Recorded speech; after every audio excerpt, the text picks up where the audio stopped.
जय जगन्नाथ नमस्कार। आसतु नजर पकईवा मयूरभंज जिलार आज टॉप न्यूज अपडेट कौन कौन सब रही किंतु तापूर्व आपण मानक गोटे अनुरोध वीडियोटी को संपूर्ण देखंतु आ जो मैंने प्रथम करी चैनल को आछंती सब्सक्राइब करंतु जाफल प्रत्येक नूतन वीडियो नोटिफिकेशन आपण सर्वप्रथम पाई परिबे। आजिर प्रथम खबर पालाबणी थिबा सरकारी लाइसेंस प्राप्त विदेशी मद दुकान रे आदिवासी वर्ग कर्मचारी को अबकारी इन्स्पेक्टर को गैठा मारिबा वीडियो भाइराल दृढ़ कार्यानुष्ठान पाई जिलापाल समेत थाना अभियोग। आदिवासी वर्गर मयूरभंज जिला आदिवासी कर्मचारी को अबकारी विभाग इन्स्पेक्टर गैठा मारिबा सह गालीगुलज एक वीडियो भाइराल होबार लगी। तेबे सीसीटीवी रे कैद उक्त वीडियो रे को देखी विभिन्न महल रे निंदा करा जायछि। अबकारी इन्स्पेक्टर सुचितर महांती क्षेत्र में दृढ़ कार्यानुष्ठान ग्रहण करने दाबी कर दुकान कर्मचारी जनक जिलापाल समेत बारिपदा टाउन थाना लिखित अभियोग करछंती। तेबे उक्त दुकान में कालिकापुर ग्रामर संजय सिंह कार्य करथांती। तेबे गत मई मास 25 तारिख में अपराह्न अबकारी विभाग भ्राम्यमाण यूनिट इन्स्पेक्टर श्रीधर महांती सादा पोशाक पालबणी स्थित मद दुकान में पहुंची दुकान में मद गुड़ी को अनुधान करते। यापर संजय सिंह को ना पचारि यार कि समय पर से संजय सिंह को डकाई थिबा बेले संजय किंतु शुणी पारि नथिले। यापर श्रीधर महांती उत्क्षिप्त होई तांकु अश्लील भाषा गालीगुलज करी आदिवासी मानकु आक्षेप करी जातियाण उठाई गालीगुलज करी गैठा मारिथिले। परवर्ती खबर बरसिंगा थाना अधीन पद्मनाभपुर ठारे क्षेत्र हल पूर्वर गोबर खत पकाउथुवा समय अपराह्न 5:30 समय वृद्धांक उपर ट्रैक्टर चढ़ी जबारु तांकर शोचनीय मृत्यु घटी। वृद्ध मृता जनक होउचंती बरसिंगा उपकंठ केन्दुआ ग्रामर रवींद्र टुडुंकर 68 वर्षीय स्त्री कापुरा टुडू। हस्तगत सूचना मुताबक धान चाष पूर्वर क्षेत्र गोबर खत पकाइबाकू संपर्कीय ज्वाइंकर संबारी हेम्रम नाम पंजीकृत ओडी 11Y 5550 नंबर विशिष्ट ट्रैक्टर को लगाई कापुरा निज जमी को गोबर खत पकाइबाकू नहीं। तेबे क्षेत्र गोबर खत पकाउथुवा समय असावधानवशत कापुरांक उपर ट्रैक्टर चढ़ी जाइतिला। घटनास्थल ही कापुरांकर शोचनीय मृत्यु घटिला। कापुरांको उद्धार करी बेतनटी डाक्तरखाना निया जाइतिला बेले सेठारे कार्यरत डाक्तर कापुरांको मृत घोषणा करने सहित बरसिंगा पुलिस को खबर देइतिले। खबर पाई बरसिंगा पुलिस दुर्घटनास्थल ट्रैक्टर को जबत करने सहित घटनार अधिक तदंत जारी रखिछंती। परवर्ती खबर मणदा फुट ओभरब्रिज निकट में बुलेट धक्कर अजानाती गुरुतर मेडिकल भर्ती। मणदा फुट ओभरब्रिज निकट में शनिवार दिवा 9 घटिका समय मणदा ग्रामर अजानाती को एक बुलेट धक्का देवा फल अजा और नाती गुरुतर आहत होते। दुई जन जाक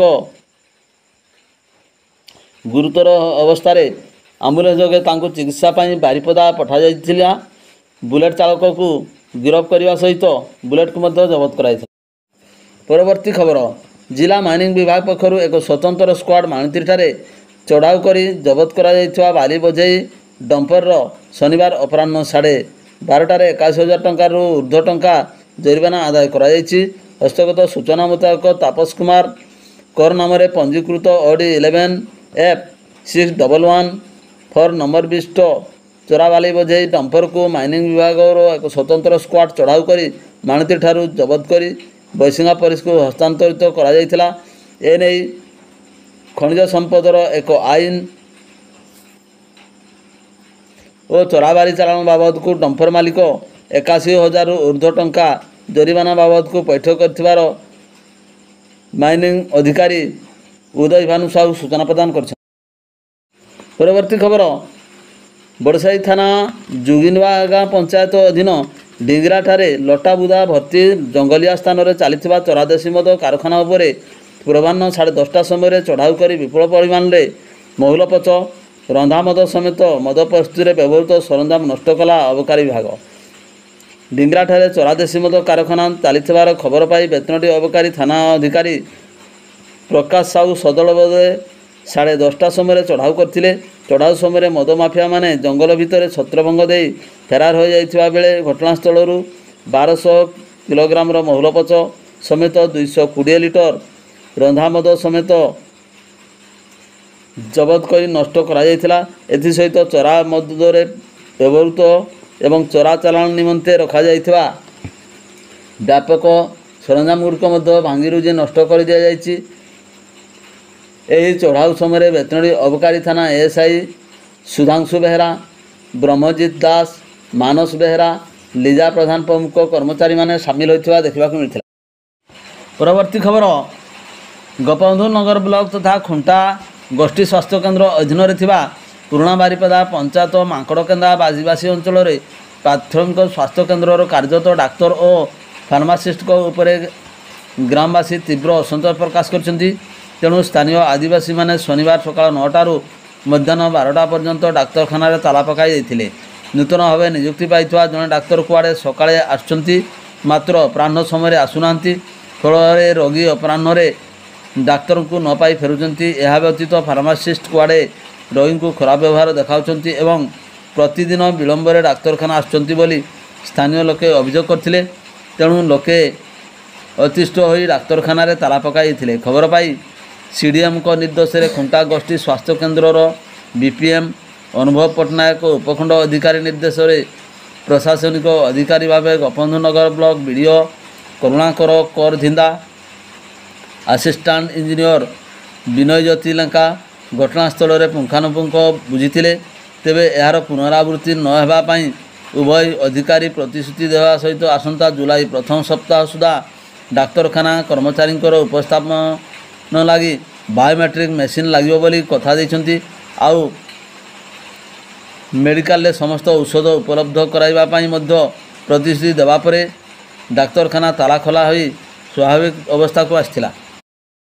ପରବର୍ତ୍ତୀ ଖବର, ଜିଲ୍ଲାରେ ଆଣ୍ଟି ରାଗିଂ ନିୟମ କଡ଼ାକଡ଼ି ଏବଂ ରାଗିଂ ଦ୍ୱାରା ଯୁବ ସମାଜର ବହୁଳ କ୍ଷତି ହେଉଥିବା ସମ୍ପର୍କରେ ଗୁରୁତ୍ୱ ଦେବା ପାଇଁ ଜିଲ୍ଲାପାଳଙ୍କ ଦ୍ୱାରା ଜିଲ୍ଲାସ୍ତରୀୟ ଆଣ୍ଟି ରାଗିଂ କମିଟି ଗଠନ କରାଯିବା ସହିତ ଏହାର କାର୍ଯ୍ୟକାରିତା ଦୃଢ଼ତା ପାଇଁ ନିଷ୍ପତ୍ତି ନିଆଯାଇଛି। ଗଠିତ ଏହି ଜିଲ୍ଲାସ୍ତରୀୟ ଆଣ୍ଟି ରାଗିଂ କମିଟିର ଅଧ୍ୟକ୍ଷ ଜିଲ୍ଲାପାଳ ଦତ୍ତାତ୍ରେୟ ଭାଉସାହେବ ସିଂହେଙ୍କ ସମେତ ସଦସ୍ୟ ଭାବେ ଅତିରିକ୍ତ ଜିଲ୍ଲାପାଳ ନେତ୍ରାନନ୍ଦ ମଲ୍ଲିକ, ମହାରାଜା ପୂର୍ଣ୍ଣଚନ୍ଦ୍ର ଭଞ୍ଜ ବିଶ୍ୱବିଦ୍ୟାଳୟ କୁଳସଚିବ, ଜିଲ୍ଲା ସୂଚନା ଏବଂ ଲୋକ ସମ୍ପର୍କ ଅଧିକାରୀ, ଆରକ୍ଷୀ ଅଧୀକ୍ଷକ ପ୍ରତିନିଧି ପ୍ରମୁଖ ରହିବା ନେଇ ଉଲ୍ଲେଖ କରାଯାଇଛି। କମିଟିରେ ନୋଡାଲ ଅଫିସର ଭାବେ ଜିଲ୍ଲା ଉନ୍ନୟନ ଅଧିକାରୀ କାର୍ଯ୍ୟ କରିବେ। ନିଷ୍ପତ୍ତି ଅନୁଯାୟୀ ମହାବିଦ୍ୟାଳୟ ସ୍ତରରେ ଏକ କମିଟି ପ୍ରସ୍ତୁତ କରାଯିବା ସହିତ ଶିକ୍ଷାନୁଷ୍ଠାନରେ ପ୍ରଥମେ ସମ୍ମିଳନୀରେ ଆଣ୍ଟି ରାଗିଂ ସମ୍ବନ୍ଧୀୟ ସଚେତନତା ନେଇ ସମସ୍ତ ଛାତ୍ରଛାତ୍ରୀମାନଙ୍କୁ ଅବଗତ କରାଯିବ। ତଥ୍ୟ ଅନୁଯାୟୀ ଯଦି କୌଣସି ଶିକ୍ଷାନୁଷ୍ଠାନରେ ରାଗିଂ ଭଳି ଅମାନୁଷିକ କାର୍ଯ୍ୟ ଦେଖାଦିଏ ତାହେଲେ ଜିଲ୍ଲା ହେଲ୍ପଲାଇନ୍ ନମ୍ବର